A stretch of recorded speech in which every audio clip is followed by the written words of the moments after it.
Welcome back, ladies and gentlemen. This morning, afternoon, or evening, we will be going through a story known as the 3 a.m. myth.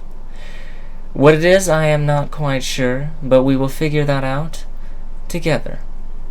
Ladies and gentlemen, this is the 3 a.m. myth. Enjoy. Some people consider 3 a.m. to be the spirit's time to communicate with us. Others think it is the devil's mark. And some even think that when you wake up at this time, that someone is watching you. But if someone were to be watching you, how would they watch you if there were no windows or doors in the room you were in?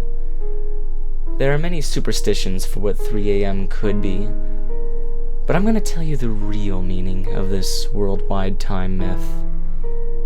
While you sleep soundly, you dream. While you dream, you are unaware of your surroundings, unaware of what could be lurking in your closet, under your bed, beside you in the covers. Your eyes flutter open, and you check the time on either your watch, cell phone, alarm clock, or simply whatever you have lying around that has the time displayed on it. But knowing the time doesn't really matter, right? You rub your eyes and blink a few times, adjusting to the darkness of your room. You hear the sounds of floorboards creaking, the sound of pitter-patter along the ground. I'm sure it's just a mouse, you think to yourself.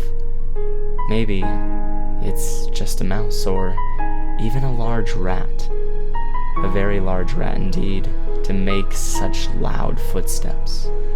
You dare not look over the edge of your bed, for you are paralyzed in your fear. You're just scaring yourself. Enough already with this foolishness, you tell yourself. But is it foolishness? Or is there a reason to be scared? Are the monsters under your bed waiting to snatch you off your feet when you get up in the middle of the night to use the restroom or get a drink of water?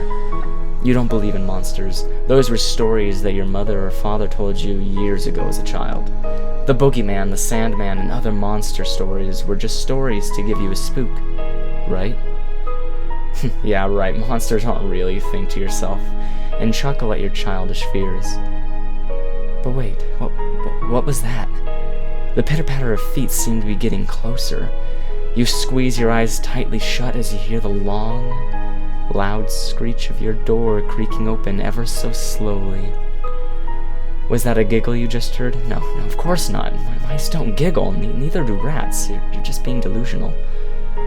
You open your eyes and slowly stare at your ceiling. There is movement under your covers. The covers that you stay under to provide you with warmth and comfort. It's moving.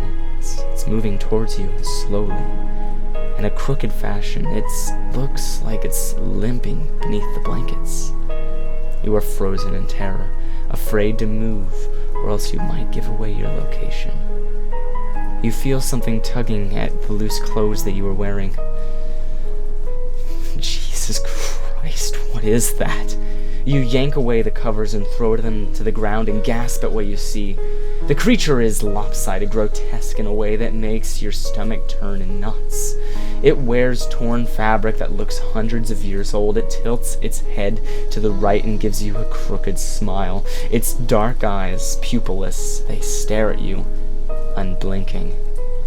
You slowly begin to push yourself up into a sitting position, backing away from the creature, but this doesn't seem to bother it. It slowly limps closer and closer until it reaches your leg.